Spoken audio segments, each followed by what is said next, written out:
നേർവീഥി നേർവീഥി നേർവീഥി.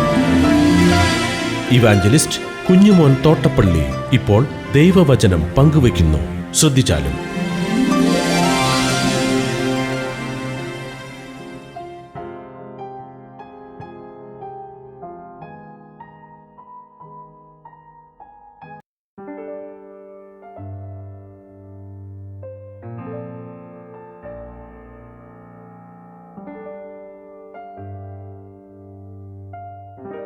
വിലാപങ്ങൾ 3-ാം അധ്യായം.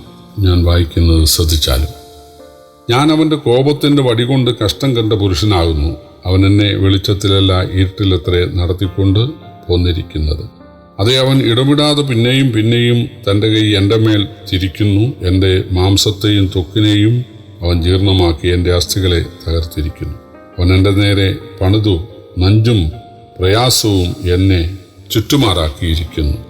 ശാശ്വത മൃതന്മാരെ പോലെ അവൻ എന്നെ ഇരുട്ടിൽ പാർപ്പിച്ചിരിക്കുന്നു.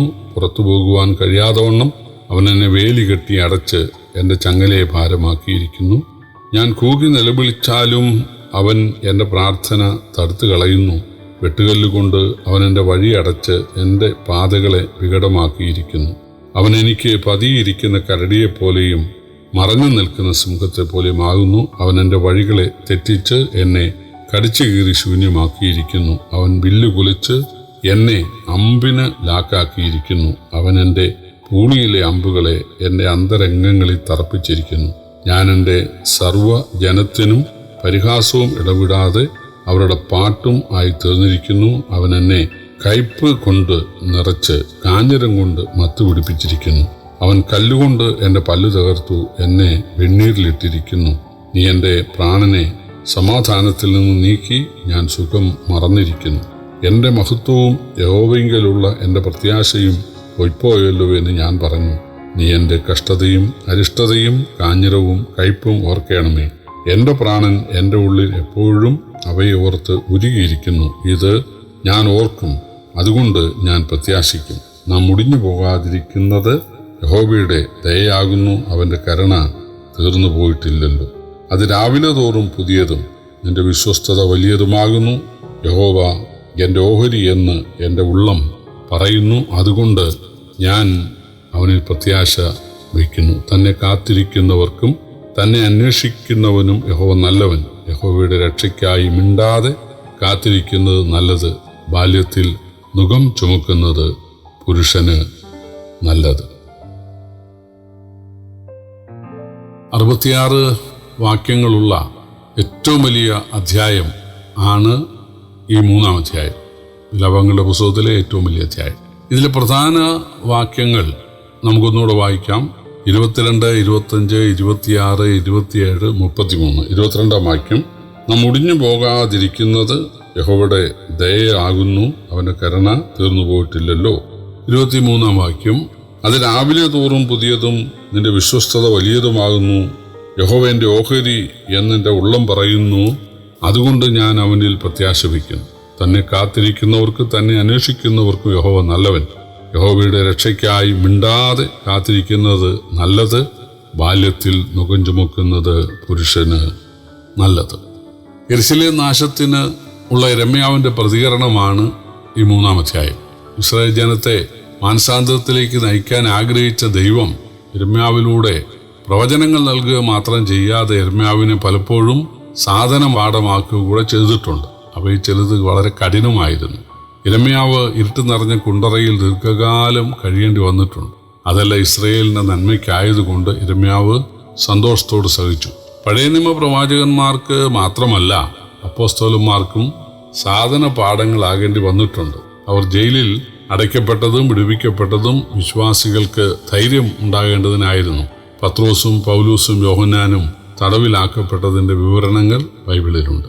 യിരെമ്യാവ് കുണ്ടറയിലെ ചെളിയിൽ കിടന്നുകൊണ്ട് തൻ്റെ വിടുതലിനായി മാത്രമല്ല ഇസ്രായേലിൻ്റെ വിടുതലിനായും പ്രാർത്ഥിക്കുകയായിരുന്നു. യിരെമ്യാവിൻ്റെ പ്രാർത്ഥനയ്ക്ക് ഉത്തരമായാണ് ദൈവം കുണ്ടറയിൽ നിന്ന് വിടുവിച്ചത് എന്നാണ് 52 മുതൽ 58 വരെയുള്ള വാക്യങ്ങളിൽ പറയുന്നത്. ഞാൻ വായിക്കുന്നു, കാരണം കൂടാതെ എൻ്റെ ശത്രുക്കളായവർ എന്നെ ഒരു പക്ഷിയെപ്പോലെ വേട്ടയാടിയിരിക്കുന്നു. അവർ എൻ്റെ ജീവനെ കുണ്ടറയിൽ ഇട്ട് നശിപ്പിച്ചു. എൻ്റെ മേൽ കല്ല് എറിഞ്ഞിരിക്കുന്നു. വെള്ളം എൻ്റെ തലയ്ക്കു മീതെ കവിഞ്ഞൊഴുകി ഞാൻ നശിച്ചുപോയി എന്ന് ഞാൻ പറഞ്ഞു. യഹോവേ, ഞാൻ ആഴമുള്ള കുണ്ടറയിൽ നിന്ന് നിന്റെ നാമത്തെ വിളിച്ചപേക്ഷിച്ചിരിക്കുന്നു. എൻ്റെ നെടുവീർപ്പിനും എൻ്റെ നിലവിളിക്കും ചെവി ഒത്തിക്കളയരുതേ എന്നുള്ള എൻ്റെ പ്രാർത്ഥന നീ കേട്ടിരിക്കുന്നു. ഞാൻ നിന്നെ വിളിച്ചപേക്ഷിച്ച നാളിൽ നീ അടുത്തു വന്ന് ഭയപ്പെടേണ്ട എന്ന് പറഞ്ഞു. കർത്താവെ, നീ എൻ്റെ വ്യവഹാരം നടത്തി എൻ്റെ ജീവനെ വീണ്ടെടുത്തിരിക്കുന്നു. യഹോവേ, ഞാൻ അനുഭവിച്ച അന്യായം നീ കണ്ടിരിക്കുന്നു. എൻ്റെ വ്യവഹാരം തീർത്ത് തരണമേ. യിരെമ്യാവ് തൻ്റെ വിടുതലിനായിട്ട് പ്രാർത്ഥിച്ചു. ദൈവം ആളുകളെ നിയോഗിച്ച് യിരെമ്യാവിനെ വിടുവിച്ചു. ആ യിരെമ്യാവ് ഇസ്രായേലിനെ വിടുവിക്കാൻ വേണ്ടി പ്രാർത്ഥിക്കുകയാണ്. ഇസ്രായേലിൻ്റെ പാപം നിമിത്തമാണ് അവർ ശിക്ഷിക്കപ്പെട്ടിരിക്കുന്നത്. അതുകൊണ്ട് അവരുടെ പാപങ്ങളെ ഓർപ്പിച്ചുകൊണ്ട് അവ ഉപേക്ഷിക്കാനുള്ള ആഹ്വാനമാണ് 37 മുതൽ 51 വരെയുള്ള വാക്യങ്ങളുള്ളത്. 60 മുതൽ 66 വരെയുള്ള അവസാന വാക്യങ്ങൾ തന്നെയും ഇസ്രായേലിനെ ഉപദ്രവിച്ചവർക്ക് തക്ക ശിക്ഷ നൽകണമെന്നായിരുന്നു. യിരെമ്യാവിൻ്റെ പ്രാർത്ഥനയാൽ പിന്നീട് ഇസ്രായേൽ പ്രവാസത്തിൽ നിന്ന് വിടുവിക്കപ്പെട്ടു എന്ന് മാത്രമല്ല, ബാബേൽക്കാർ മേദ്യരാൽ തോൽപ്പിക്കപ്പെടുകയും കണക്കിന് ശിക്ഷിക്കപ്പെടുകയും ചെയ്യുവാൻ ഇടയായി തീർന്നു. പ്രിയപ്പെട്ടവരെ, ദൈവദാസന്മാരെ കുറിച്ച് ഇബ്രായ ലേഖനം 13:17 വായിക്കുന്നത്, അവരെ വിശ്വാസികൾക്ക് വേണ്ടി അവർ കണക്ക് ബോധിപ്പിക്കേണ്ടുന്നവരാകയാൽ ദൈവജനത്തിന് വേണ്ടി പ്രാർത്ഥിച്ചുകൊണ്ടിരിക്കുന്നു. അവരത് സന്തോഷത്തോടെ ചെയ്യുവാൻ ഇടയാക്കുവിൻ എന്നാണ്. ദൈവദാസന്മാരുടെ ഏറ്റവും വലിയ ശുശ്രൂഷ അത് വചന ശുശ്രൂഷയേക്കാൾ അത് പ്രാർത്ഥനയാണ്. കാരണം പുസ്തകത്തിൽ നാം വായിക്കുന്നുണ്ട്, ഞങ്ങളോ പ്രാർത്ഥനയിലും വചന ശുശ്രൂഷയിലും ഇട്ടിരിക്കും. അപ്പോൾ ഒന്നാമത്തെ പ്രാർത്ഥനയാണ്. അപ്പോൾ ഒരു ദൈവദാസൻ ഒരാഴ്ചയിൽ ഒരു പ്രസംഗമോ 2 പ്രസംഗമോ ഒക്കെ ആയിരിക്കാം ചെയ്യുന്നത്. പക്ഷേ അദ്ദേഹം അതിനേക്കാൾ ഉപരി സഭയിലെ വിശ്വാസികളെ ഓർത്ത് അവിടെ നന്മയ്ക്ക് വേണ്ടി പ്രാർത്ഥിക്കുന്നുണ്ട്. യേശു പറഞ്ഞു പത്രോസിനോട്, നിന്നെ കോതമ്പ് പോലെ പാറ്റാൻ പിശാച് അനുവാദം ചോദിച്ചെങ്കിലും നിന്റെ വിശ്വാസം പോകാതിരിക്കാൻ ഞാൻ നിനക്ക് വേണ്ടി അപേക്ഷിച്ചു. അതാണ് ദൈവദാസന്മാർ ചെയ്യുന്നത്. വിശ്വാസികളുടെ നന്മയ്ക്ക് വേണ്ടി, അവർ പാപത്തിൽ പെടാതിരിക്കാൻ വേണ്ടി, അവരുടെ വിശ്വാസം പോകാതിരിക്കാൻ വേണ്ടി, അവർ ദൈവഹിതം ചെയ്യാൻ വേണ്ടി ദൈവദാസന്മാർ പ്രാർത്ഥിക്കുകയാണ്.